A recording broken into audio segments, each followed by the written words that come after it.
दक्ष news, सामान्यांच्या हक्कासाठी नेहमी दक्ष।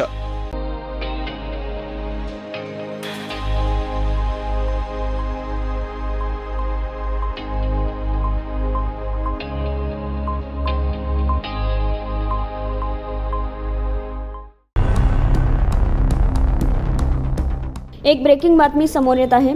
नाशिकमध्ये सिटीलिंक बसने 4-5 वाहनांना धडक दिली आहे। निमाणी ते भगूर मार्गावर सारडा सर्कल मार्गे द्वारका येथे जात असताना सिटीलिंक बस चालकाचे बसवरील नियंत्रण सुटल्याने MH15 GV7857 या बसने 4-5 वाहनांना धडक दिल्याचं समजतंय। या घटनेत MH7Q3219 MH4 FA0060 या 4 चाकी वाहनांचं या अपघातात नुकसान झालं आहे। सुदैवाने कोणतीही जीवितहानी झाली नाहीये।